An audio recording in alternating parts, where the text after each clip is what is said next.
A very good morning to you watching West Nile Television. You're most welcome for the Kokoliriko live show on West Nile TV with me, Farsih Majid. Today, Frederick Ramadri is not with us, but I'm going to be stepping in for him. And today is Tuesday, the 21st of November, meaning the month is running so fast to the end. And that means that very soon we shall be heading into December, and that is where we witness the festive season. And in December's, we tend to witness a lot of good and nasty things, so it is up to us to always protect ourselves and our loved ones within this month of November as we head into December, because the kids, I can assure you, are coming back from school. I understand that some of the candidates already with us, talking about the senior 4s and the senior and the P7 candidates already with us, so we need to protect them. And the senior 6 candidates are still doing their exams, and very soon they will also be with us. And usually they think by getting done with the exams, it is the end of life, so we have to really protect them when they come back home. And that is one thing that we need to ensure as stakeholders, as parents, as guardians, as elders. We need to ensure that we protect our loved ones. These are the candidates once they come back home, because if we do not tell them the right things, they will be messing up. We do not want to witness such scenarios whereby a P7 candidate, a senior 4 candidate is getting married, a senior 4 candidate, a girl, is getting impregnated, a boy of senior 4 is impregnating another girl. So we do not want to witness such scenarios when they come back home.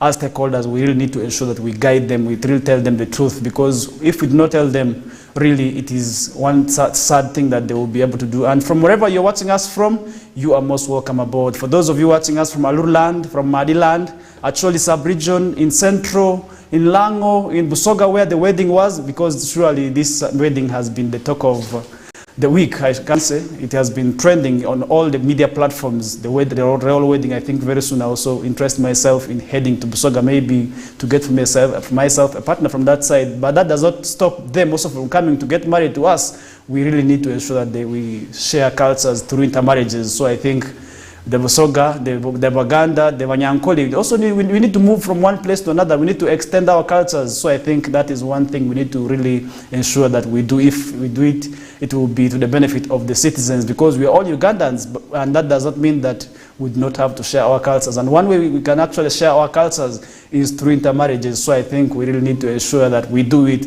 And from wherever you're watching us from, as I said earlier on, you're most welcome aboard as we kickstart the program. And this is where we are going to be giving you a lot of insights on on some of the events that may be transpired in your know or in your absence, perhaps. And that's where we shall be breaking them up on the show. Remember, this show comes every Mondays to Fridays from 7 to 9, and after 9 we shall be having the news bulletin in English, and other programs will therefore follow after there. But now, to kickstart it, a lot of events have been happening in the region, because usually we tend to start from the region. And remember, on the show as well, we're also expecting to have the legal officer for Arua City Council, Odama Henry, to come and explain more on the Market Act that recently the President ascended to, because now that the Market Act is in place. Do we expect to avert some of the mess that we did see in the due course of the year? Because one of the issues that really happened this year was the market mess that really caused a lot of problems. Some people have lost their offices, some people have been transferred because of this, because really if we do not have such laws in place, because a state of lawlessness is one that is really dangerous, because people will tend to do things in a way that they really think is good for them, and which is really not right. So I think with the Market Act that is in place, we shall be able to avert some of these challenges. Remember today,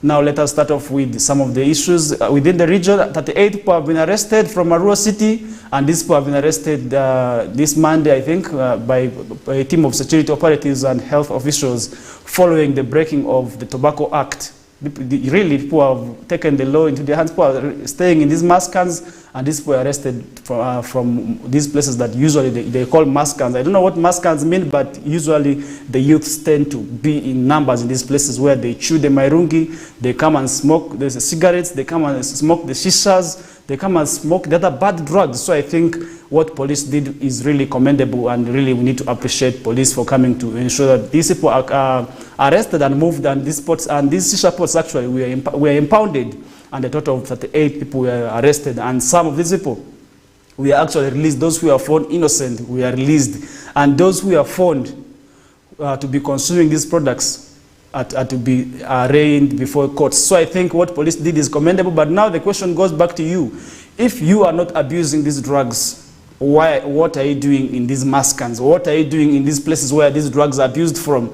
Because at the end of the day, I believe you will be able to be referred to as a passive smoker. So I think police needed to investigate more and ensure that these people who live in these mass cans, besides the little punishment that was given to them, I think more needed to be done, because these people really, if you continue living in these mass cans, what is your state, and what lies ahead of you to see that maybe you do not abuse the drugs in the long run? So I think this is something the security operatives needed to do more, and this was after a joint operation of health officials, the security officials, and Josephine Anguchia did clearly state that this was to reduce on the abuse of drugs, which is really getting rampant in the city. And if you move in the city, you really see that people are abusing these drugs anyhow. People are not caring about other people's health. And if you move in the public places, remember the Tobacco Act also prohibits smoking in public places. But really, when it comes to this region, you really get shocked.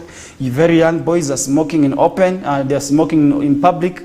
Elders are moving with the cigarettes. Really, they keep on making other people smoke. You become passive smokers indirectly. Even if you do not want to smoke in a row, sometimes it becomes very difficult. And this is most common in the public gathering places. Talking about public gathering places, places where people watch football from, this is quite very much happening. And if you move in these places, really, you bear with me that this is happening. So I think we need to ensure that we observe the Tobacco Act, the law that is in place to guide and control the smoking of cigarettes. So I think if we do that, then we shall be able to also mind about other people's health. And this week, the bishop also, this was in the news of yesterday, the bishop of Uganda, the bishop of Nebyankandas, Pons Owinjonje, did caution the Christian believers in that side to take up government projects seriously, because at the end of the day, if we do not take these government projects seriously, we shall be able to just take the monies and put them into waste like that. Remember, government came in place with a lot of projects, and most of these actually have not yielded very much, and it is due to the mindset of the Ugandans, I believe. If talking about the various government projects that were in place, we talk about in Myoga, we talk about youth library, we talk about in Tandikwa. Now the PDM is in place. What are we to do to see to it that we make advantage of this money? We take advantage of this money, because the government's aim is to transform the lives of the masses out of poverty. So I think if we take this government's project seriously, with the 1 million we are getting, maybe at the end of the day, this 1 million may develop and become 10 million or 20 million or 50 million perhaps, because you may be having the ideas, and now government is giving you the 1 million. So I think if we take advantage of this money, then it will be to our great use, because this money is not meant for it to be eaten. And this is something that has really come out clearly, because in one of the villages, if you ask for the success of PDM, they will really point one woman who was married out of this money here. So that is quite shocking, really. So I think we need to ensure that you put this money into proper use. And this call comes after the state minister for Northern Uganda did caution the religious leaders to implore the masses. The state minister for Northern Uganda, Grace Kuching Freedom, implored the religious leaders to actually rally their masses, rally their believers to come and embrace these government projects. Because at the end of the day, I believe religious leaders have the following. Because if people come to church and really sit and want to understand and really want to listen to your prayers, then that means that you have the powers, you have everything it takes to convince them maybe to believe in what you are saying. And these are the government projects that are really in place. And if we do that, and then I believe it will be to the great advantage of the masses, because the masses at times also tend to very much listen to you more than the political leaders. So I think religious leaders really have a big task to see to it that they rally their masses, they rally their believers, they rally the sheep to see to it that the sheep really believes and really starts taking mindset change, start believing in mindset change of the government projects instead of just wanting to eat this money other than really investing it. So I think we need to ensure that we rally the masses to the right cause, and this is the right cause is investing this money properly. And this PDM money, if we really invested it properly, we can really get ourselves out of the poverty and then out of the bar line that is or the bar line of the living below the $1 rate. So I think that is where we shall be also in place to move out of it. And one way we can actually invest this money properly is through investing in agriculture. Because if you invest in agriculture, really, there's still a lot of market. There's still a lot of money that is lying in agriculture. If we really put in proper use, then it will be to our great advantage, because agriculture is the backbone of this country and we really need food. And if you really invest in agriculture, trust me, there's no way you're going to lack market for your products. Even if it is what? You can invest in poultry, you can invest in sheep, you can invest in piggery, you can invest in other agricultural businesses. So I think at the end of the day, they will all be to your benefit, to see to it that you get what you really want. Because at the end of the day, the market is still there. The market is still very much. The population is increasing and the population needs food. So I think if we really invested in agriculture as masses who have got this money, then at the end of the day, it will be to our benefit, to be to our great advantage, to see to it that we will stop these issues of crying, of poverty, of being poor. These issues of being poor, we shall be able to move out of there, because this money, this 1 million, and most of the circles in this region have actually have got this money. According to the information I've got, most of them have actually received this money, and what they are left to do is to see that they use the money properly and they refund it back, because this is a revolving fund, not that you're going to be keeping it for yourself. The 1 million does not mean that you have to receive and keep it. We're talking about a revolving fund. Get this money, invest it. After investing it, refund it back, so that it can also be extended to other people who need this money, because it is not only you who needs this money. Several Ugandans are in need of this money and they are really waiting for this money. So I think we have a role to play to see to it that when we get this money, we do not consume it, we do not just eat it, rather than investing it properly. Because if we do not do that, trust me, as Ugandans, we shall be still singing the song of poverty. We shall still be swimming in poverty, as we have really been. So I think the government's aim of coming up with this project is really quite a good one, and we expect it to work this time round. Because several of these government projects, I can clearly confirm to you, failed.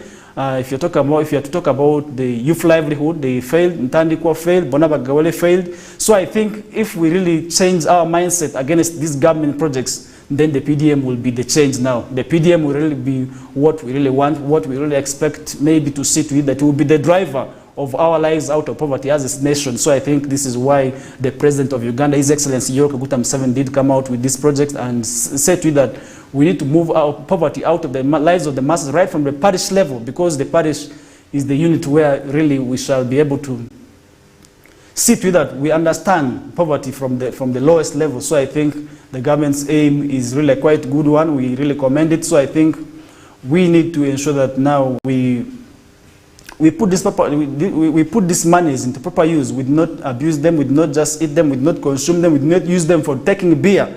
Because the other time I was in Terego, really, things that we are giving out to people, because I was shocked that tree species that we are given to people to plant in order to restore the degraded forest land.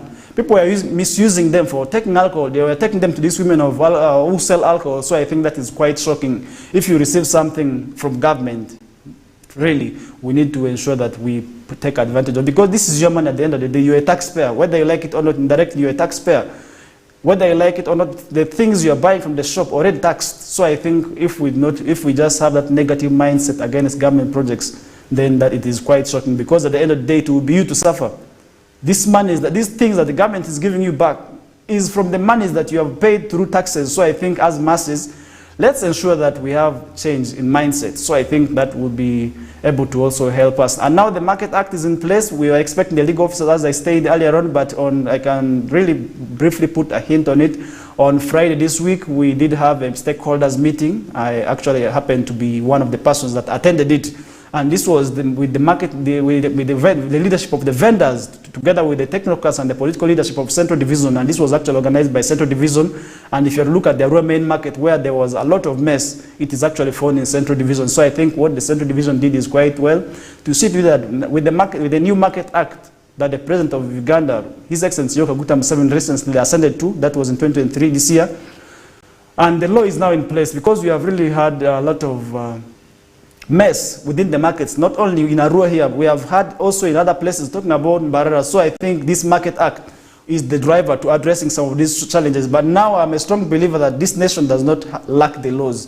Maybe what we are lacking could be the implementation. And now the legal officer will be in place. We expect him very soon to come and take us through and explain to us what the law is all about and what this law really means to the stakeholders. And the stakeholders we are meaning here are the vendors, are the leaders, are the politicians, because we know at times when such laws come in place, it is not the vendors alone. It's not the leadership of the vendors alone who break this, who really want to play along with the laws. But we also see politicians, because of their love of wanting, because of their love of wanting to buy the voters, also really tending to break down the laws. So I think we also have that to do in place. And as politicians, this is a warning to you. Let us ensure that we really respect the law as it is. We do not want to bend the law. We do not want to have scenarios of where people are arrested and you are really also going to defend them. You are really going to cause chaos, because we have seen it also happening. Sometimes somebody is arrested and you go behind and rally people to come and really demonstrate. So I think that is quite shocking. We do not want to see it. The law needs to take its course, and the enforcers of the law, this is to you now. The law is now in place. What we need to do is that we need to ensure that we really respect the law. We really take the law as it is. We observe it. We do not want to see the law. We do not want to see anybody above the law. We do not want to see people taking the laws into their hands. So what we need to ensure is that the law is respected as it is. So I think that will be also able to avert future challenges when it comes to the market, than like we did see in the due course of the year. So that was quite shocking. And now we're expecting a new allocation committee to be formed. I do not know which people are going to be included in the allocation committee, and I do not know the criteria for these people to be really taken up as members of the allocation committee, because we're expecting fresh allocation of stalls into the market, because this is where we had a lot of issues. We had a lot of pinpointing, where we did see people being pointed at as people who have lockups lockups and stalls at the market, and some of these people have already actually come out to clearly deny, and I believe the matter is still out of investigations as we are waiting to see a new allocation process taking place. So I think we need to ensure that we observe this. We need to ensure that we do it once and for all, and avoid some of the challenges, because at the end of the day, we now have IRA system working in place, whereby money is no longer going to be paid in the hands of landlords, where we did see people really being cheated a lot. A stall that you are receiving at 300,000, somebody is getting 800,000 from you. So at the end of the day, it affects you as the business person. And this was not only at the Roman market; it is also quite common with the taxi park. So I believe the taxi park, being a taxi park, it has two businesses going on. The market business, this is where this is from the buildings, this is from the rooms, this is from the shops. So I think the law will also stretch there, because this law does not only affect those within the markets here alone, but it also stretches up to all the other markets, because we have so many markets in Nairobi. If you talk about the other markets, we have the Robida market, we have so many of them that have really come up in place, and Owino market, all these are in place. So I think if we ensure that we really avoid some of these mistakes here, because now the vendors are raising questions over the numbers.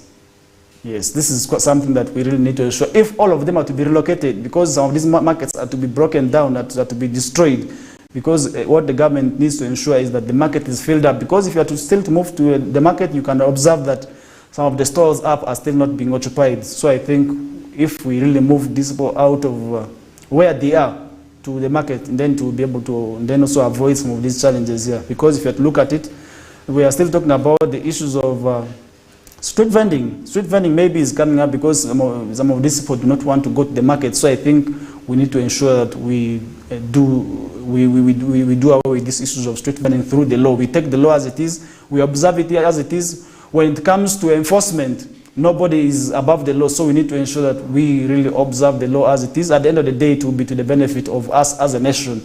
Because if we have a clean nation, if we have an organized city, it will make all of us proud. All of us will be proud of it, because remember how Arua City was ranked as one of the cleanest cities some time back. That was, I think, one issue that really made us very proud as a city, as a municipality by then, sorry.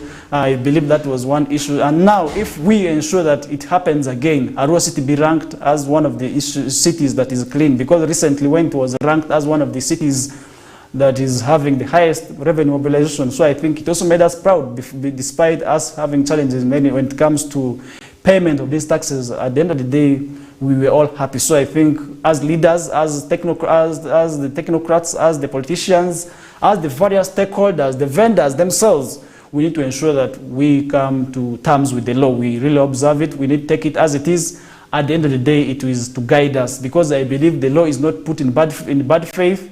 It is to our benefit. If we do not have laws in place, really I can imagine a state of lawlessness. And then you can really see people taking laws in their hands, which is quite bad, which is quite shocking, which is not quite unfair, whereby we have nothing to be done against them. So I think this is quite common. And now, moving away, a lot is still happening. As I did state clearly, the UNEB examinations are still going on. The senior 6 candidates are now about to finalize. Those doing MEG, I believe they're waiting for us ICT now, and very soon these kids are coming back home. We need to engage them as various stakeholders. We need to put them into other activities to make them very busy, because if they're idle, then that is where they will be able to mess, because an idle mind is a devil's workshop, just like that saying. If we do not keep them very busy, then trust me, surely they will be able to also mess here and there. And if we keep them busy, we never know, they will be occupied. They will not be moving from one place to another. They will not be loitering around. So we need to ensure as stakeholders, we keep them very busy. And to the girls, this is quite common with the girls, with the ladies who are coming back home. Let's take care of ourselves, because so many hyenas are out there waiting for people to come out of school. They are really waiting to take advantage of you. So when we come out, let's ensure that we take care of ourselves. And to the boy child, usually we say we are being left out in all the government projects, in all the other government projects, because all the efforts have been put in protecting the girl child alone.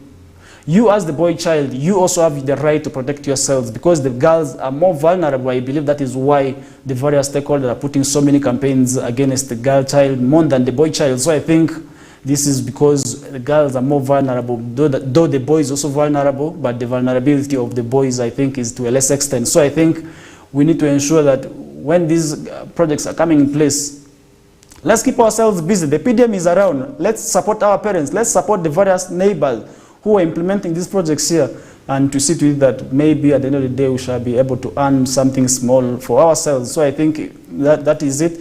When it comes to coming back home, let's keep ourselves very, very, very busy and very, very safe from hyenas, because the world is not a good one. People are waiting to take advantage of, even this is to the boy child. The world is not good. So I think as we head into festive season, where we do see a lot of bad things happening. So I think this is to the students who are coming back home. We really need to ensure that we come back home safely. And then to the stakeholders, when we are coming back home, we need to offer this for the right guidance. And with that, I'm going to be taking a short break, and when we return back, we shall be able to pick up the show from there. This is the Kokoliriko live show on West Nile TV, every Mondays to Fridays. And today I've been Farsih Majid, sitting in for Frederick Ramadri. And if you have any comments, please feel free to drop them using our various platforms, where we shall be able to also share with the other viewers. If you have any comments to what we are discussing, and then if you have any comments to you want also to see feature on the show as well, feel free to drop it on our comment box, and that is on Facebook, on YouTube, on Twitter, on the other various platforms that I've left. Maybe you can also as well share your views there. And for those of you who are on our WhatsApp platform, you can also as well drop your comment there. We shall be able to share with the other viewers. For now, let me first take a short break, and when we return back, we shall be able to pick up the conversation from there. Thank you.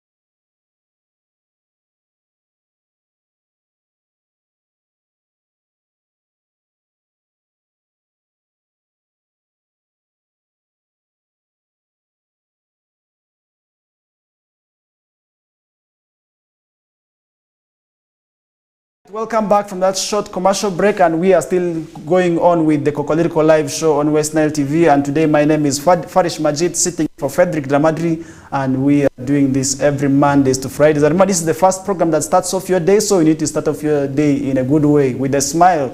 So I think from Arua City, really, it's a bright morning. I do not know how it is in the other parts of the region. I'm talking about the parts of the region, meaning the Mali sub-region, the Acholi sub-region, Lango, Buganda, Busoga, where the wedding was, because really the wedding has impressed so many people. I do not know why, but the royal wedding has really made the country very happy, and it is really the talk of the week, I believe. It is really the biggest story that is trending in the due course of the week. So I think the royal wedding is really one of the interesting talks that has really been there, and this is from a lot of reasons, and this is for a lot of reasons. For some people, they interested themselves because of the controversies that surrounded it.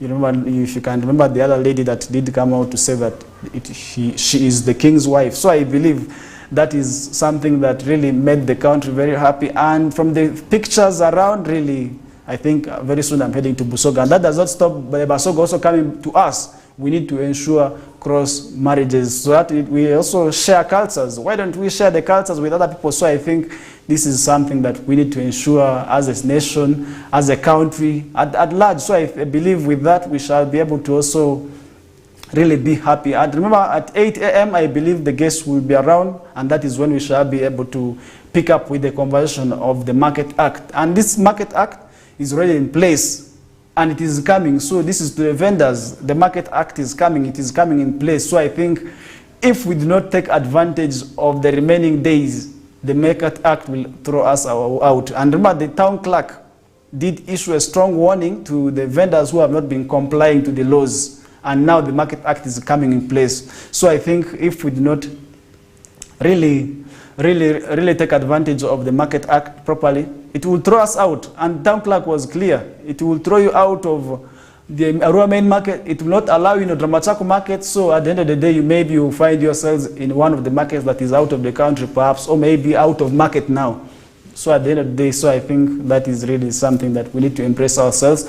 Let's observe the Market Act as it is, and then we shall be able to really maybe take advantage of the remaining days. And remember, the exhibition is also coming at the PSFU of the exhibition is coming, where we are going to be witnessing a lot of businesses being displayed this week also. So I think for the business people also, this is quite good for you to take advantage of, to come to the terms and explain the kind of businesses that you're doing. So I think this is also something that maybe we will be able to share with you a little. And remember, the festive season comes in place. We need market. We need people to buy our products. We need the products also.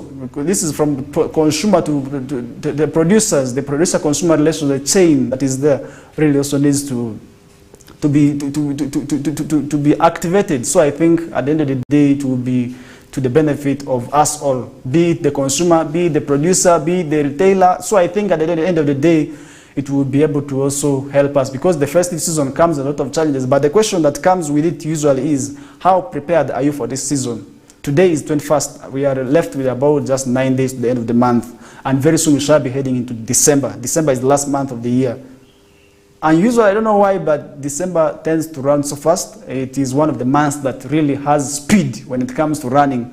You will realize that today is fast. After 2 days, these 2 days, please don't misquote me. The 2 days, you realize that the year is coming to an end. People already planning for fireworks. People already planning to the end of the season. So I think Christmas season is also coming. And this is where we tend to see a lot of money being spent. So I think the people who are working, let's start planning now and avoid future taking of loans. So I think if we want to avoid loans in future, the plan starts now. You need to plan for the monies that you have right now. At the end of the day, you will be able to also avoid taking and running for these loans to see that you surpass the festive season. So I think we need to ensure that we do this. We need to take care of the little money that we have. We need to use the money that we have really quite well. But with school fees, I know this is quite shocking to the parents, but still, we have to ensure that we put our monies into proper use. We need to ensure that we balance, we budget for our monies very well to see to that we avoid future loans. So I think that is my little advice to the parents out there, to the guardians as well. You may not be a parent, but you may be a guardian paying for fees for one of your, maybe your relatives or your siblings, or perhaps. So I think this is to you. We need to ensure that we balance for our monies so that we do not run for these monies. So, and talking about issues still, we have quite a lot happening in this region. And if we do not have, if we do not boil about them, we shall be seeing up or messing up with these issues here. Remember, a lot of theft is coming up. really theft is one of the issues that now that we need to protect ourselves from. We need to protect our properties jealously, because during this period here, the rate of theft really goes very much high. And yesterday I was told one of the thieves from Odramachako was arrested actually. And this thief really has been terrorizing people. So I think if we do not have issues, we shall be able to maybe see to it that these thieves come and take advantage of us, because some of these thieves who come from very much further areas. They come and spoil and go back as dons, as rich people, yet they really come to the city and do nothing other than stealing people's properties.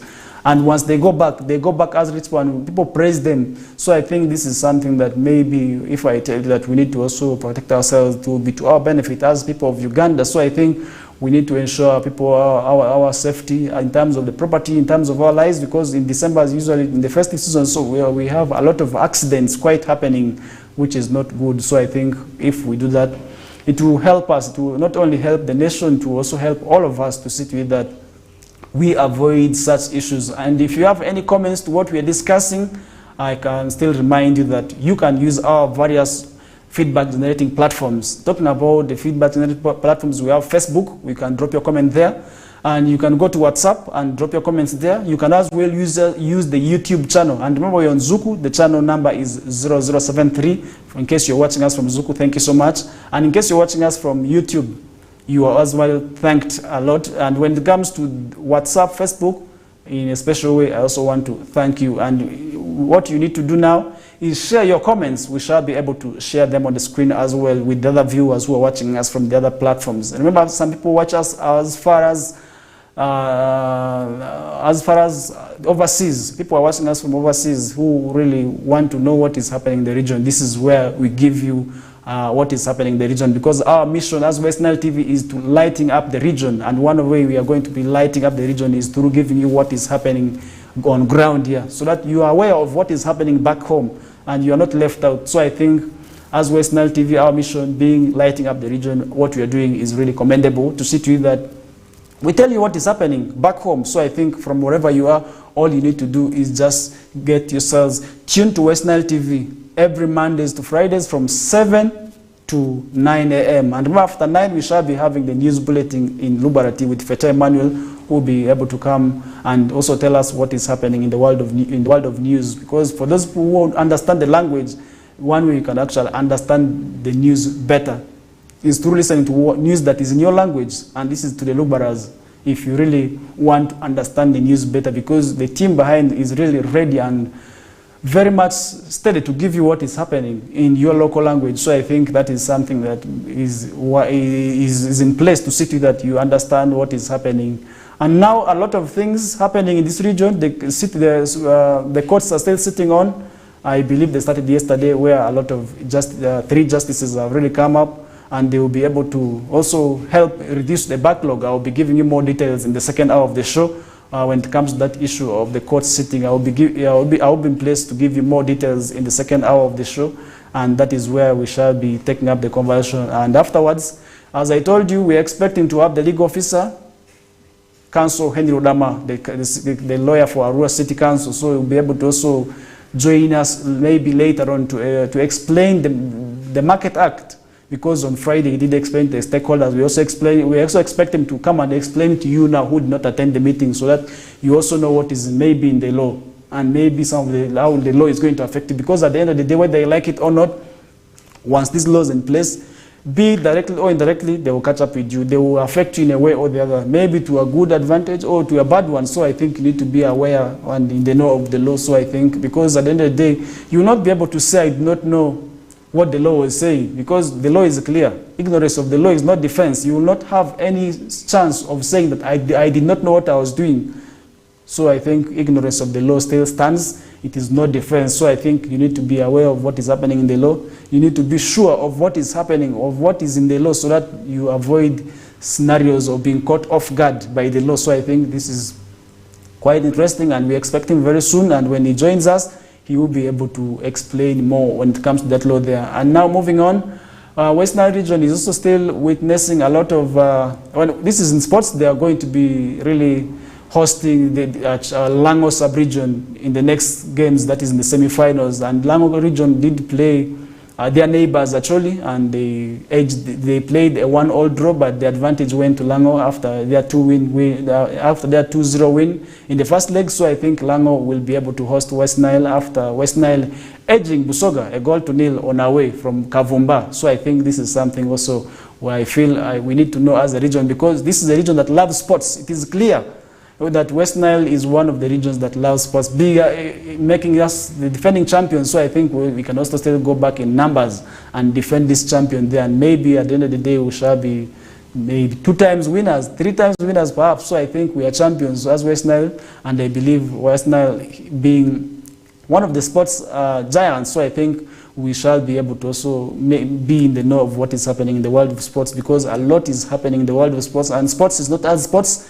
We can actually maybe also move out of poverty through sports, because the president of Uganda recently also did come out clearly to ask the people who have the talents to make advantage of them and earn from. So at the end of the day, if maybe you're a sportsman, you will be earning a lot of money from this sector, because this sector alone is employing thousands of youths to earn money from. So I think this sector is one of the sectors that really, if we have the talents in, personally I do not have the talent in sports, but you may be having it, so you need to take advantage of it. We have doctors who are into sports. We have engineers who are in sports. So I think sports is one of the areas actually which is quite good, where if we have the talents, maybe we can be able to also earn from.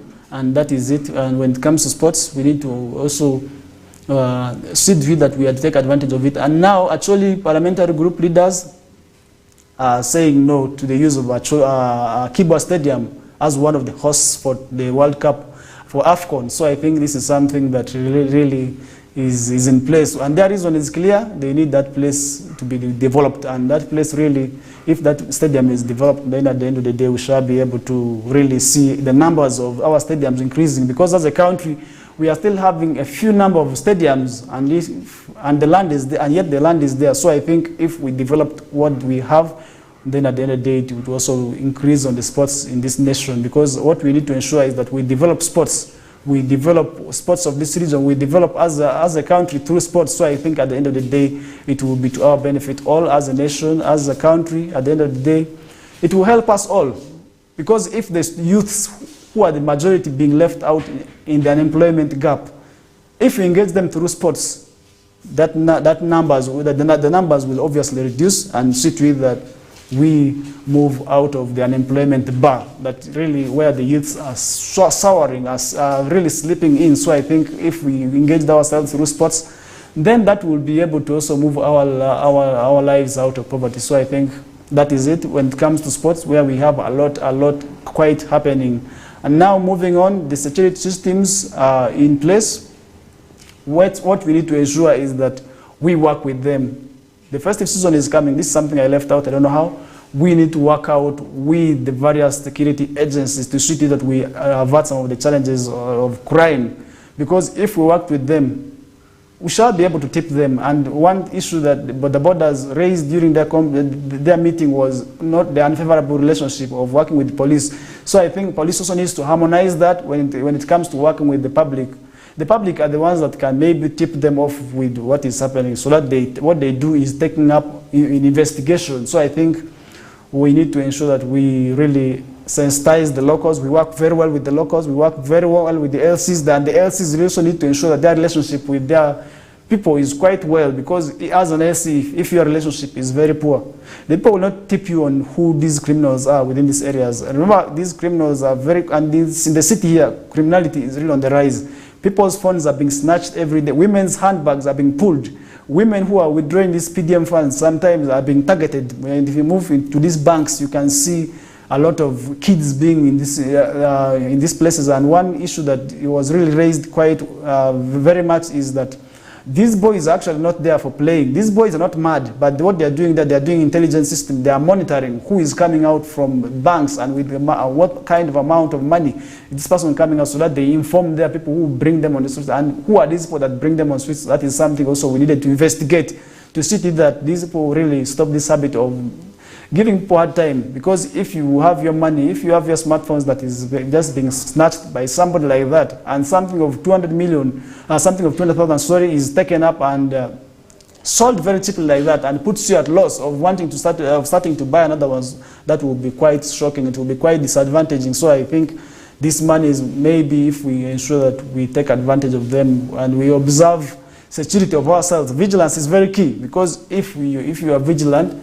at the end of the day, you will be able to avoid some of these avoidable crimes, because some of the crimes are avoidable. I can confirm to you, some of the crimes are avoidable. And how can you avoid them?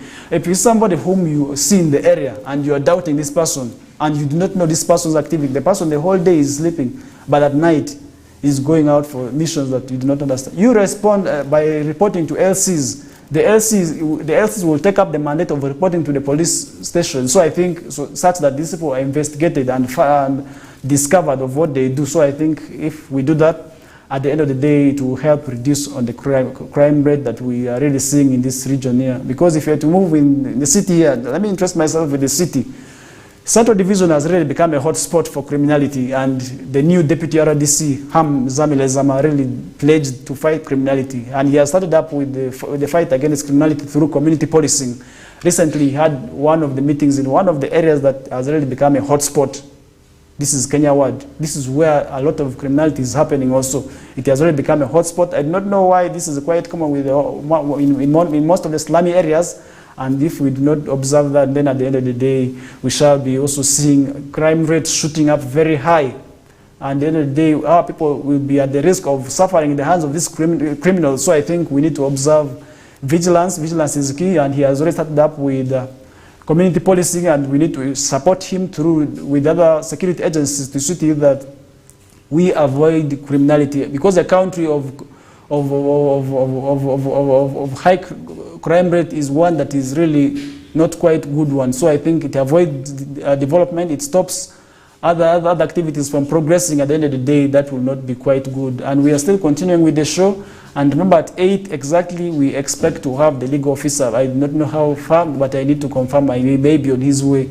And we need to bring him on board to come and explain to us the Market Act that was recently ascended to by the President of this country, His Excellency Yoweri Museveni, and explain to the locals about this law, because I'm not a law person, but I believe as a lawyer, he will be able to explain more on this law here, and to see to it that people understand the law. Because if you do not understand the law will obviously catch up with you. It will be you to fall in the traps of the law. Because as a nation, the law is clear. There is no ignorance of the law. There is no way you're going to tell the law enforcers that I did not know about this clause. This law caught me off guard. Please forgive me. I did not know what I was doing. It will not be there, because a law will be just followed as it is, without changing anything, without changing any clauses. It will just be followed as it is, unless amended. So I think at the end of the day, what we need to ensure as citizens, as stakeholders, is to see to it that we avoid this, we solve these issues of people not taking the laws into their hands. At the end of the day, it will be to our advantage as citizens. So I think he will be able to explain to us how the law will affect the citizens, and this is to the locals, how it is going to affect you. And this, when I mean the locals, I mean the vendors who are in these markets, how the law is going to really affect them, and how these laws are going to protect them, because at the end of the day, the law also has to protect both the city council and the vendors who are in these markets, because at the end of the day, it is them to raise the taxes for supporting the city council, because all of us are affected by the law. So I think that is where we shall be interesting ourselves with the discussions, and come 8 a.m., that is where we shall be able to really take up with the discussions from. And we are still continuing. We started from 7 a.m. and the first hour we did discuss a lot. And in case you're just joining us right now, you're most welcome aboard. This is the Kokoliriko live show on West Nile TV every Mondays to Fridays, and today my name is Farsih Majid, sitting in for Frederick Ramadri, who is not well, but we hope that very soon he will be bouncing up bigger and stronger. So I think let's put him in our prayers. He's not feeling well, but tomorrow hopefully he will be able to bounce back on the show. And today I've been Farsih Majid, and being a Tuesday in Arua City, I can confirm to you it is very bright. I do not know how it is in other parts of the region. Be it in Madi sub-region, be it in Aluru sub-region, be it in Acholi sub-region, Lango sub-region, Soga, Buganda, Ankole, Bunyoro. I don't know how it is, but in Arua City here, I can confirm to you it is a bright morning with sunlight really glittering, so I think it is a bright one and with no signs of rains at the moment. So I think that is something that we really need to also take advantage of. When the sun is bright like that, we need to move out and start working for our lives. Because if the sun is really glittering like that, what you need to do is move out of your bed. And in case you are still on your bed, please, it's time for you to get up and really go and start up for hustling for your day's activities, because there's no time. Time is not our best ally. You need to move out of the bed. You need to move out of that room. You need to move to where you're supposed to be really getting something small for your life. Support yourself maybe in the due course of the day. You never know, today may be the day of your luck. Yesterday could be a bad one. This whole week could be that one which is not good, but today might be your day. So I think we need to move out and really start hustling for our day's activities and to see to it that we benefit and really also get something small for ourselves to earn from. So I think that is something if we really did, it will be able to also help us as people of Uganda, as citizens, as people of this country, and that will be also to our advantage. So I think we need to really ensure that we take advantage of this. And in case you're just joining us right now, or you joined us from the time that we began, and you have something that you want to share with us, and maybe on the topics that we have really discussed, or you feel that we need to talk about, feel free to use our various social media generating platforms. Talking about the various media generating platforms, we have the YouTube. You can use the Kokoliriko link and drop your comment there. Our producer will be able to share with us on the screen. And then you can also use Facebook. Just drop your comment there. We shall also be in place to really see what you think and maybe what you feel that we need to put forward. And then you can also use Twitter. Twitter currently, it is now X. I'm still used to Twitter, but I believe just like me, so many people are still also used to Twitter, but Twitter is now X. You can use X and drop your comment there. We shall be able to also share with the other viewers. And you can as well as use WhatsApp. Yeah, and if you have our WhatsApp number, you can also use the numbers that are scrolling on the screens there. You can, if in case you're watching us on TV, you can use the other numbers that are scrolling. We shall be in a place to really share with the other viewers on what you think and maybe what you feel that we need to do as West Nile TV. And remember, as West Nile TV, our mission is to support and is to enlighten the region. And one way we are to enlighten the region is by discussing or giving you what information to what is happening in the region, so that we are protected as citizens, so that we are supported, because this is a TV for us as West Nilers. Why don't we support it? We need to really see to it that we take advantage of our TV as a nation. We need to support it. At the end of the day, it is one television that is to support us. So I think with that, we are going to be taking another break, and when we return back, we shall be able to pick up with the conversion from there. And remember, at 8 a.m., as I promised, we are going to be discussing the courts that are sitting, and then we're also going to be talking more on the Market Act that I really alluded to, but now we are going to be talking more on the Market Act that is in place. Because at the Market Act, if we do not really know what is happening in it, it may be able to also catch up with some of us. It may be one that is going to put some of us off guard. So I think as stakeholders, because you are a stakeholder, you are a taxpayer, you who goes to the market, you become a stakeholder. You who is in the market, you are a stakeholder already. And you, the leader, you are a stakeholder, because this money is going to be got from these markets. Because we are not only talking about the Arua main market, we're also talking about the other various markets that are in place, because these markets already plans are underway to de-gazette them. So I think we are really stakeholders in this. We need to ensure that we understand the law as it is, and we shall be able to do that only in the second hour. And what you need to do is just stay tuned to West Nile TV, and we are channel 0073 on Zuku, and as well as on the other various social media platforms. So I think if you are able to share your comments or your views with us, it will be to our advantage. So I think as a nation, it will be able to also support the other people. So I think with that, we are going to be running in for a short break, and when we return back, we shall be taking up the conversion from there. Thank you so much.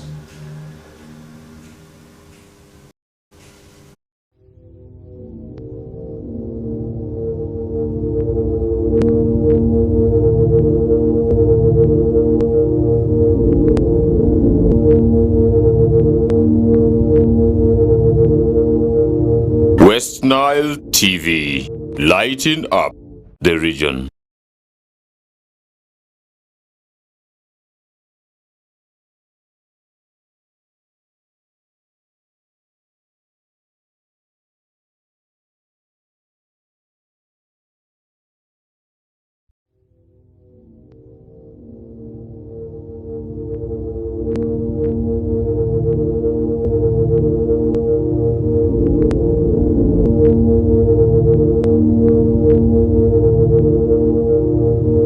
Nile TV, lighting up the region.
Football, our boys, our style. Start Times UPL new season starts 15th September. Go for it! What a finish from Fukume! The Ugandan flair, Brazilian samba, Portuguese magic, the night football craze. More TV games live on Senyuka Prime and Fufa TV only on Star Times. The Star Times UPL, our league.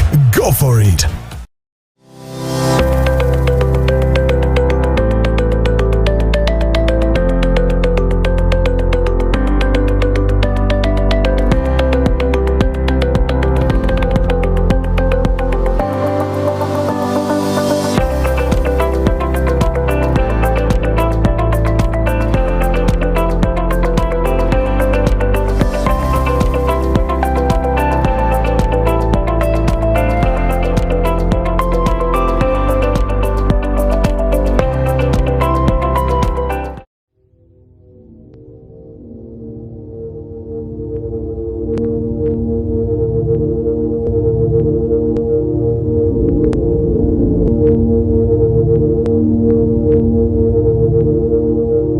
West Nile TV, lighting up the region.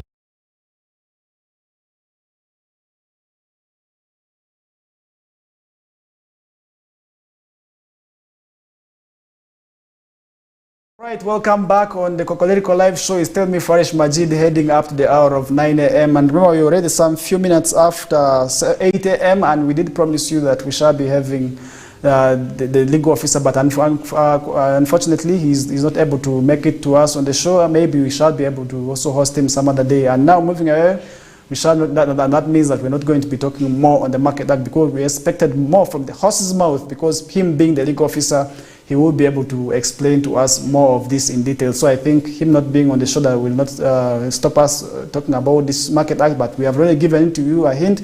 He will be able to maybe explain more when the time comes. And with that, we are now putting the discussions in relation to the Market Act aside, because really the courts are setting up, we have 3 justices, maybe something that I needed to also explain to you or maybe give you about, because courts have really been hit by backlog. And when I mean the backlog, these are a number of cases that have really been able to also affect our masses here. So I think this is something that we also need to embrace ourselves with and let you know of what is happening. And at the end of the day, if we do not know if we do not know what is happening in the nation, it will also be able to affect us all. And this is the Court of Appeal sitting. It is sitting in here in Arua, I believe. And the Arua docket, if you look at it, it is really one that is quite stretching, very much big. So I think we have been overwhelmed by a number of cases that have not been attended to. So I think this is where all these cases are going to be also addressed and discussed. So I think we also expect solutions to be happening to these things there. So as a city, as a region, we need to also ensure that these cases maybe are offered justice, because justice delayed is justice denied. So I think if we take advantage of these courts, maybe, and we take time also to go and listen to what is happening in these courts. They started yesterday, and I believe they're going to be stretching for 3 days, and we have 3 judges, among whom is Justice Mulia Gonja, who is with us also to be able to really explain, who really undertake these cases and offer justices to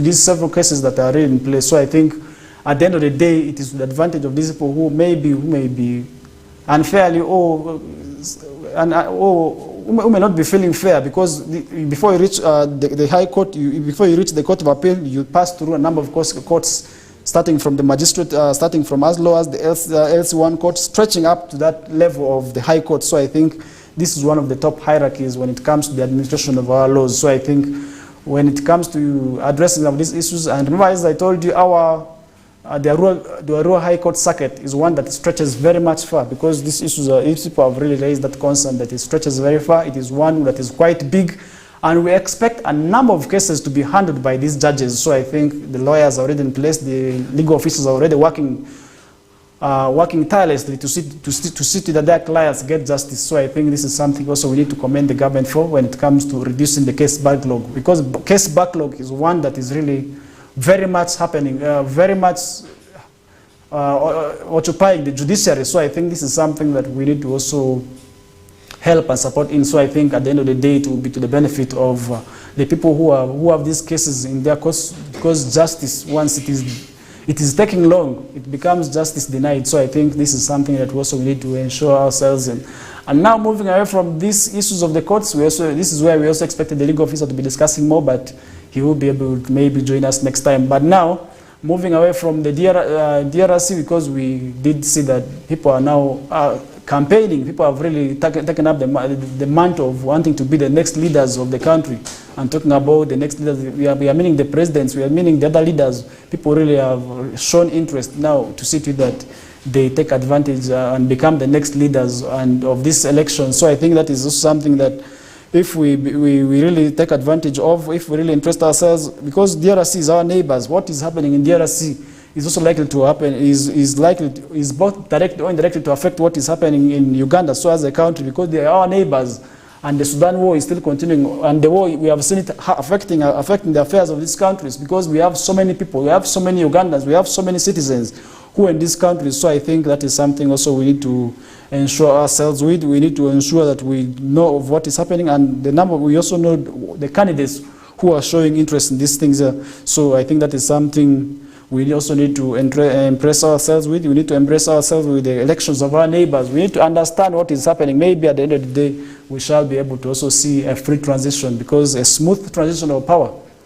Because as Africa, we have had that challenge. We have always had that challenge as Africa, not only as DRC, not only as Uganda, we have had in our history as a continent, we have had that challenge of transition in power. So I think that is something that we also need to ensure that we take advantage. We need to embrace ourselves. Maybe at the end of the day, we shall be able to also learn something small from those elections there. So I think that is something that we are really, if we really took care, if we really took time to understand of what is happening, maybe at the end of the day it will be able to also help us. So I think that is something that we are really embracing ourselves with. And remember, this is happening in DRC. We have had a number of candidates showing interest, and now the numbers are still very big. And I don't know, because out of these we shall be, and this is for the presidential elections, where we have seen a number of people showing interest, very many of them wanting to be the next president of the state of that country. So I think the lucky one, maybe, because sometimes you say leadership comes from God. Maybe God has already identified the leader who is to be the next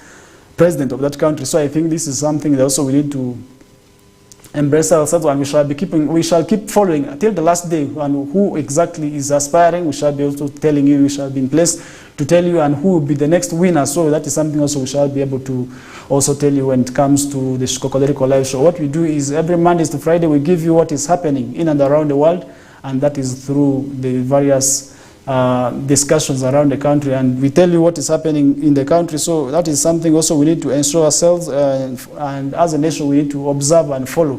So at the end of the day, it will also be able to help us. So I think as a nation, we really have a lot to do. We still have quite a lot to do when it comes to seeing the affairs of our neighbors, because what is happening in the neighborhood will also be directly happening and affecting you as a country, because what happens there does not only stop there, it happens directly to also be able to affect what is happening in your affairs. So I think that is something we need to ensure that we observe, we give keen interest, we understand what is happening, and that is why we shall be able to also happening. And talking about the Sudan war, I can still confirm to you that an attack took place and left 32 people dead. So I think this is something that we also need to ensure that we really condemn, because at the end of the day, these attacks may be targeting innocent people. And this was, and if you're talking about information from there, government representative for Abyei, a contested oil-rich territory standing the border of both countries, condemned the attacks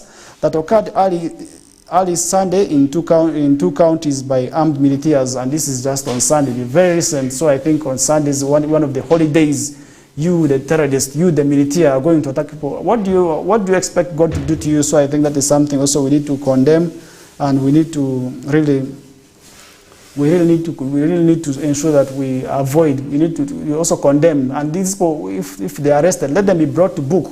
Let them be judged, and really for their atrocities, for their crimes, and who these people are. We really also need to really find out what their intention is, and that is something that also we need to really observe and follow as a country. So at the end of the day, these people who are attacked are people who even do not know of the interest of why you're fighting. They are innocent. For them, they do not even know what you're fighting for. So I think that is something that we really need to really ensure that we do not avoid. And now we also have reasons why Tanzania is reluctant to join the East African community, and that is something also we really need to ensure that we observe. And because Tanzania has joined this, is part of the East African community, but when it comes to the East Africa visa plan, Tanzania is still hesitant to accept, because we are talking about the East African visa plan. In this visa plan, we are to be moving from these countries. If you are one of the members of this country, you're supposed to be moving visa-free.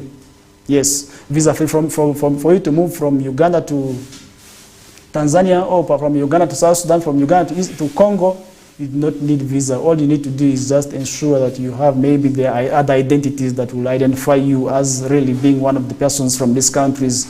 Only maybe it could be in terms of the national ID, it could be in terms of the passport perhaps, but you do not need a visa. So I think that is something we really need to ensure that maybe if we take advantage of, maybe if we ensure that we take advantage of, it will be to our advantage. So I think that is something also we needed to interest ourselves with, because as being East African community, we are talking about one nation.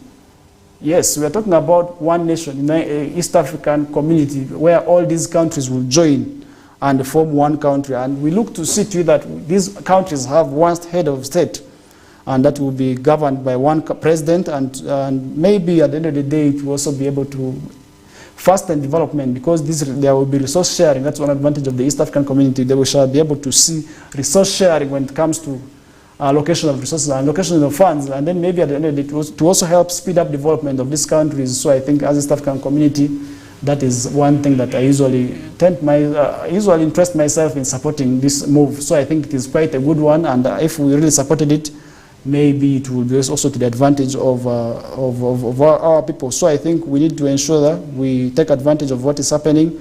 And now talking about the DRC Congo, and we have so many people, as I told you, so many people are targeting the seat of Felix Tshisekedi, the current president. So who are these people that you really want to know? All that is also really something that we really need to ensure. Because according to population census, around 44 million voters registered out of the population of almost 100 million we are set to elect a president yesterday. So I think these elections were yesterday. I don't know how many people of this stand up. The Democratic Republic of Congo launched a month-long election campaign at the weekend with 25 candidates running for president amid tense political climate and relentless fighting in the east of the country. So I think one issue that really comes out in most of our elections, and one observation that is quite clear, is the tension, the intimidation that when it comes to our elections, we do not have these elections that may be running in the best way, whereby we have a lot of issues when it comes to really organizing these elections. We have intimidations, we have chaos, we have violence. But why must that be the case? Because this is not happening in DRC. We have seen it happening also in the other parts of the country as well, in the other parts of the continent as well, sorry.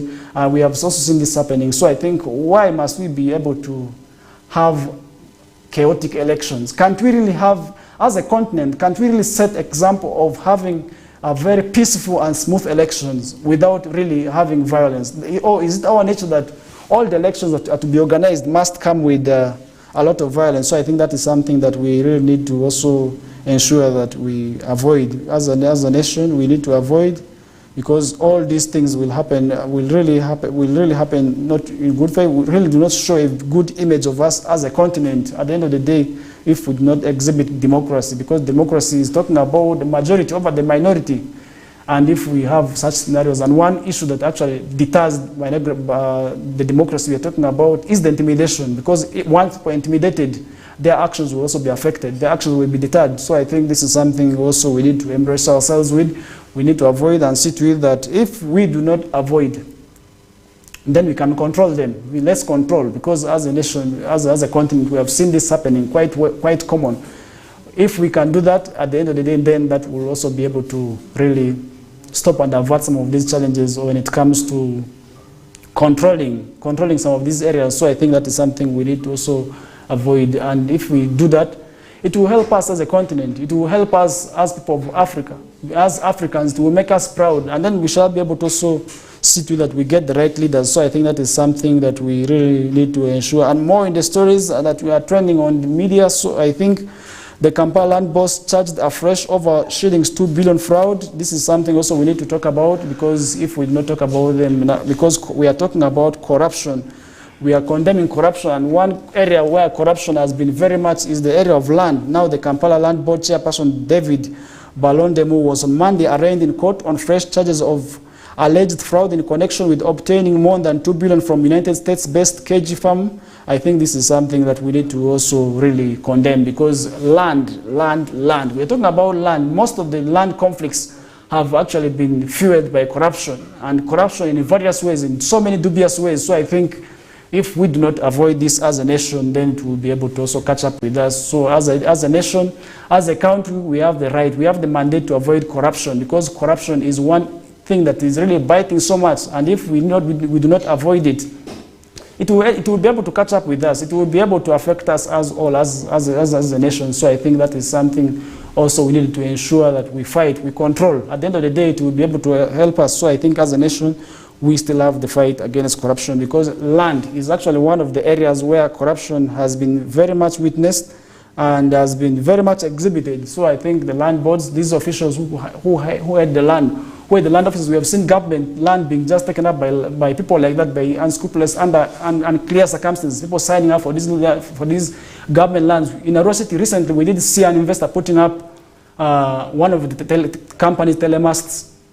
Yes, we did see it, but now under unclear circumstances, the person who was issued the permission, the person who was establishing these things there. So I think it really goes back to the relevant authorities to see that what we have, once we are entrusted with these offices, we do not become corrupt. We avoid cases of corruption, because once these issues of corruption start catching up with you, sometimes the repercussions are regrettable. So I think that is something also, once we avoid, once we control ourselves from, once we deviate from, it will be able to help the nation transform, because the nation is still lagging behind. I believe one reason we are lagging back as a country is actually as a result of corruption. So I think if we avoid corruption, if we avoid it, and if these people are really, people who are caught up before these things are investigated very well and brought before book, then it will be to the advantage of people whom they are really leading. So I think that is something also we needed to really avoid. We really need to control ourselves from. So I think that is also something that we also need to avoid.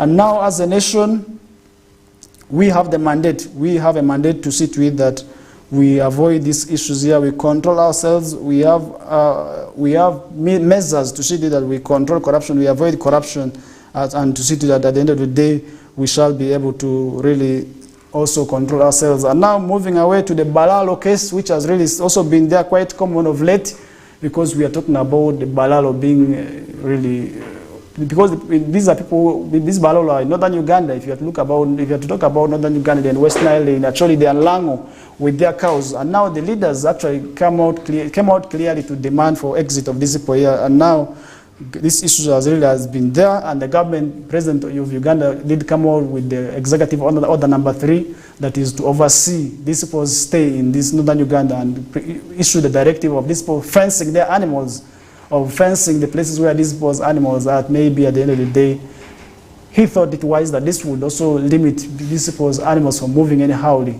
because stray animals have been accused of destroying people's property. Because if you look at northern Uganda, we are not pastoralists. People of northern Uganda are not very much pastoralists, but they have been into agriculture. And then animals, issues of keeping animals, they have been doing that on small scale, not in huge numbers, just like the Baralo. So I think that is something that we really also have been following for quite some days. And now Justice Owini Dolo disclosed that the President of Uganda, Justice Owini Dolo disclosed, he told President Museveni that ministers and military generals who are supposed to advise him on the Baralo issue are dragging them deeper into pit. So I think this is something also we needed to really control, because if a leader from one of the regions, one of the affected regions comes to you for advice on issues of affecting the nation. So I think if we do not tell them, then it becomes disservice, it becomes a challenge, it becomes quite shocking, it becomes quite difficult. At the end of the day, it also affects the kind of service that this was supposed to be offering, because once they're entrusted in these offices, they are really to be to the benefit of the people. And now so many people are really doing these things here. So I think at the end of the day, it will be able to really to help the masses. So I think that is something also we needed to also help. And now OPM injects shillings 3 billion to skill youth in northern Uganda. This is something that also really we need to commend OPM for, because as a nation we're talking about unemployment. Unemployment has remained one of the diseases that is really biting the nation very much hard. So I think skilling the youth is one advantage also maybe we need to commend the OPM for, because once a person is skilled, the person will not rely for issues of going to look for looking for jobs to be employed, will not be able to rely on the unemployment sector. So I think at the end of the day, the person will be in place to create his or her own jobs. So I think skilling the youth is one way that we really also need, is the way to go actually, is the way to go to avoiding unemployment. But now the question that comes next, after skilling these youths, after skilling these people, where next do they go? That is another challenge that maybe also we need to embrace ourselves with, because we have seen people really being skilled. We have had the presidential initiatives on skilling the youths, really passing out so many youths each year. The youths are coming out after getting the skills, but sometimes we have also seen them moving out of the country to go and for greener pastures, equipment to see to it that they also put what they have learned into practice. So I think this is something also, if we embrace ourselves with as a nation, as the stakeholders, it will be to the benefit of the nation. So I think skilling them alone is not enough. Yes, it's quite good, but we also need to do more. In addition to that, we need to ensure that these people are skilled, that we need to really observe and see to it that we also, as a nation, we take advantage of, we know where the youths are going after being skilled. Because after being skilled, you skill me, you do not give me the necessary equipment, you do not give me the necessary capital. The skills will remain there. They will actually also start depreciating from my mind. They will start disappearing from my mind because I'm not practicing. I will start forgetting them. I will not put them into practice. I will become useless with the skills. So I think we need to do more as a nation, and what OPM is doing is quite commendable. We appreciate it, but as a country, we also have the mandate to see to it that after skilling the youth, where they go next is something that we need to observe, and we need to embrace ourselves with, and we need to see where they go next is followed up to. Because once, as I said earlier, once we skill them without giving the necessary support, after the skillings, they will move out of the school. They will just remain like the other graduates who have also come out from the other courses, because we are talking about people studying courses that do not help them. Yes, but skilling them also alone may be one way. Just skilling them alone may turn out to be just like the other courses we are talking about, because if government is talking about curriculum, one of the reasons actually for behind the change of the curriculum is the issue of the curriculum being very much theoretic than practical. Yes, so I think this is something that also, if we embrace ourselves with as government, rather than just skilling the youths alone without giving them the necessary support after the skilling, it will not yield very much. So I think at the end of the day, it will be able to also help the masses. So I think that is something as a nation we need to embrace, we need to support. At the end of the day, it will be able to also really help us. So I think moving away from that, we still have a lot happening in this region here. And today I want to give you what is happening in all the parts of the region. I do not want to leave any part of the region. And now moving to Bongi. The Obongi relies on lamps, torches, or to do business. This is where the issue of electricity comes in. We are still having a lot of issues when it comes to electricity. So people are still relying on solar. People are still relying on lamps to do business. This is quite shocking as a nation because we need the power. We have the dams in place that are being constructed. So what is remaining maybe is to speed the development of these dams to see to it that these people really have what is in place. Because at the end of the day, if we do not have power, if we do not have electricity, remember our businesses very much depend on these things. And we're talking about electricity. The youths whom we are talking about skilling. After the skills, they will need electricity to practice what they have learned. For instance, those who are from wiring, who did electrical installation, who did electrical supply. So issues of those areas maybe will be able to also need power. So I think the power, if government did the initiative of speeding up the distribution of power, we have seen the poles being extended. We expect more. We expect a faster process. And the companies that are coming, please, once you're interested to do the distribution of the power, let's do justice to the people. We have to do justice to the system, to the nation, by ensuring that we work timely. We do our things in time. The other time we were in a meeting with the RDC of Obongi, he actually came out clearly to say that the poles have remained where they are. They have really not been. And people come in, people come in place and see to it that they advise and they judge, they explain that the powers are supposed to be extended, but now, up to now, they come and do small things and disappear after small assessments. Technocrats come and receive a lot of money just for nothing. So I think this is something also we need to avoid, and that is corruption. Once you come and do work, and you leave the work halfway, you do not follow it till the last drop, it becomes corruption, number one. So I think that is something also we need to ensure that once it is really observed. And now this information from the Uganda Investment Authority puts Obongi on the radar of the production of cassava, simsim, maize, sorghum, soybeans, cotton, and milk. So I think all these things, if we are to ensure value addition for them, we need power. Because if we are to transform soybeans, just the cotton as it is, to eat the cotton, the generators need power to eat up this cotton, to see that before they are being transferred to the factories, there's proper measures, there's proper control of them. So I think this is something also we need to ensure that when we are adding value addition, it becomes really something that maybe it will be of help to the nation. So I think we as a nation have a role to play. We all have, as stakeholders, we have the mandate to see to that we demand for this power. We need this power as nation, as West Nile sub-region. One reason actually we are lagging behind when it comes to industrialization has been power, has been attributed to power. So I think we need power. The weight against power has just been extended, but this time around, we do not expect it to be extended further. So I think we need this power very much eagerly. So I think once we get this power, once we get connected to the national grid as a region, it will be able to help us as a region, it will be able to help West Nile maybe get the industries that we want, because we still have very few industries in this region, and this is actually one of the areas as business people, as rich men, if you want to invest in industrialization, this is actually one area that actually you could invest in, because the land is still there. We still have vast land for industries to be established, but what we are lacking is power. So I think as a nation, as a region, once we receive this power, once we get connected to the national grid, it will be able to really help us. So I think that is where we put the discussions when it comes to power side, and this is in Obongi, and this Obongi story, so I think it's quite touching. Relying on lamps, torches to do business is quite shocking, because how far can they light the torches that really you have stretched?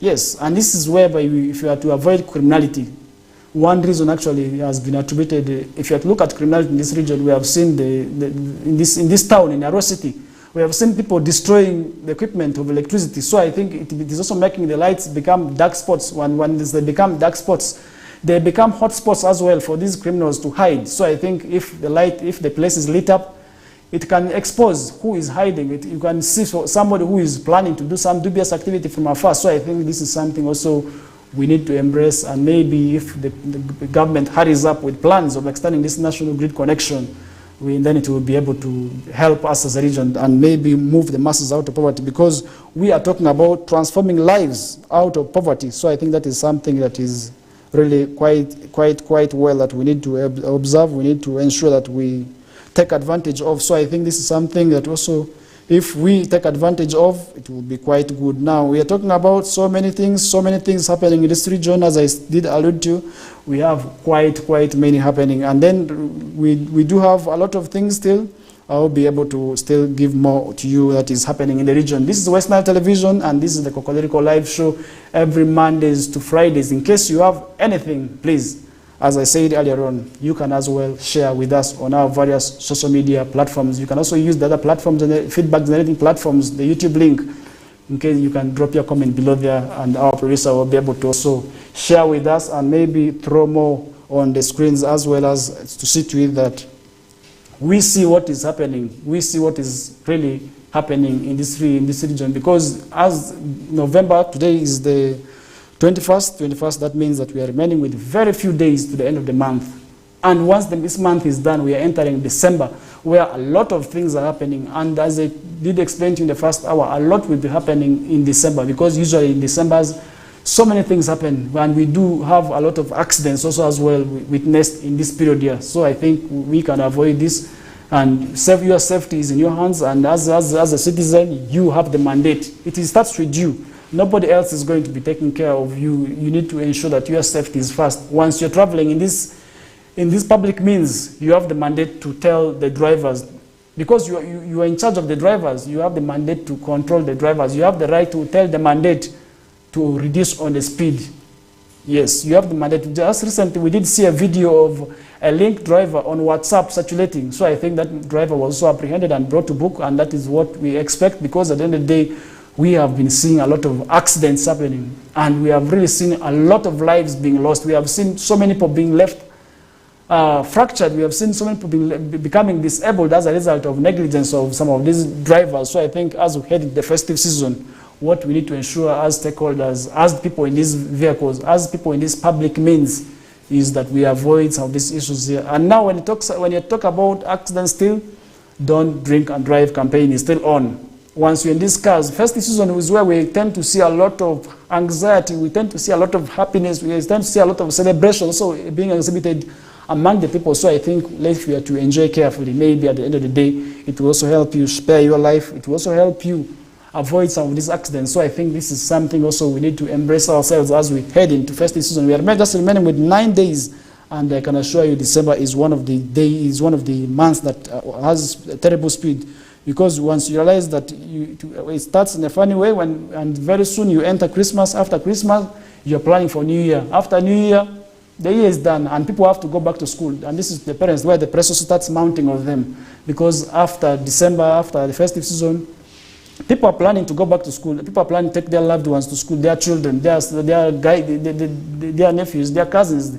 They are planning to take them back to school. So I think this is something also we need to plan for ahead of time. And as stakeholders, if we plan ahead of time, we shall be able to avoid some of these avoidable circumstances. So I think that is something also we need to ensure that we avoid. And now moving on with the discussion, which, as I did tell you, quite a lot is happening in the region, whereby if we do not know what is happening there, we shall be left behind. We have so many things coming up. We have, as a region, as I told you earlier on, so many things are happening. The governments, the leaders are sitting, some of them are already planning ahead of time. So I think this is something also we need to embrace ourselves. Let's tell them of our plans. Let's ensure that we let them know of what we think, and maybe also what we want them to plan for us in the next budget. So I think this is something that we also need to ensure as stakeholders, to see to it that what they are doing helps us, the wananchi. So I think this is something that we also need to really take advantage of, because at the end of the day,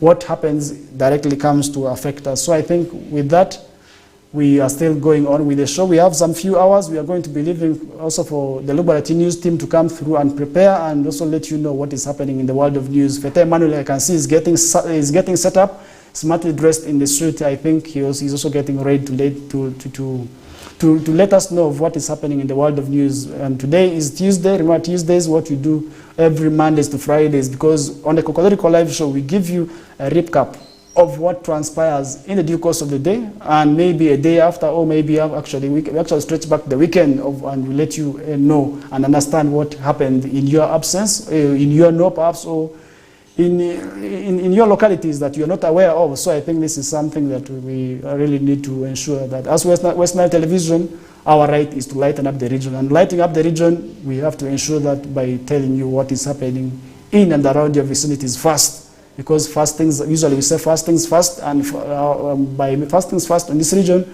we start by telling you what is happening in this region. So I think for those people in the first hour whom we told you, we had a total of 38 people who were arrested.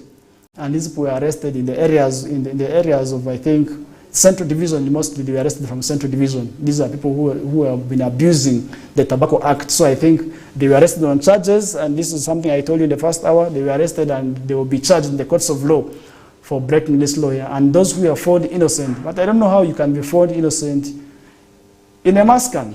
So I think you can tell us, you can tell me, I just came there to start, but what are you doing in a mascan? You know that these places are not good. You know that people are breaking the law in these places.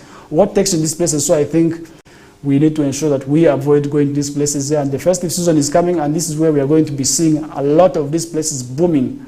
And really the mascans have become problems. Yes, they have become problems to people's families. And people are losing a lot of their marriages. People are losing a lot of trust in their partners just because of the partner of these mascans. Because sometimes what happens in these mascans is really quite regrettable. And if you to move in them, there are quite many in the towns there. They have these places that are really keeping people there, and you can really get surprised if you happen to move in these places and see what is happening for your eyes. You can get shocked because what happens there sometimes are very regrettable. You see women, you see young boys, you see people who are supposed to be respectable coming to these places maybe to abuse these drugs and have time for these nasty things. So I think this is where these places are not good, where we need to condemn them, where we need to ban them, where we need to destroy them, because really they are promoting criminality, because people are abusing drugs in these places. So I think this is something also, if we avoid it, at the end of the day, it will be able to help us as a nation. It will be able to reduce on criminality, because if you look at people's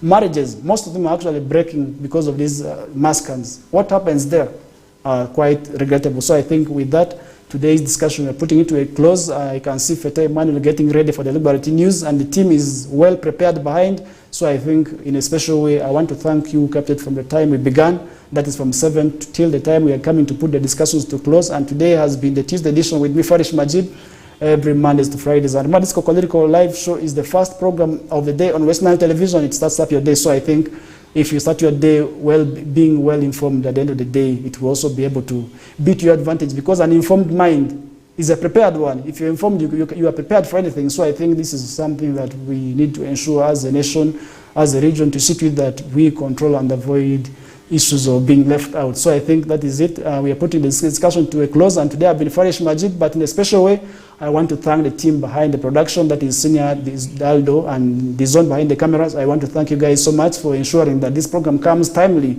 and runs smoothly. And today, I've been Farsih Majid. Let's catch up again till next time. And remember, we shall be able to return tomorrow, because for the Wednesday edition, we shall be able to return tomorrow, and I believe Frederick Dramadri will be well, and he will be also returning on the show to give you more on when it comes to these issues here and there. So I think that is it for today. We are putting the discussion to a close, and today I've been Farsih Majid. Let us catch up again till next time. For now, I'm out of the show. Thank you so much for keeping it locked to West Nile TV.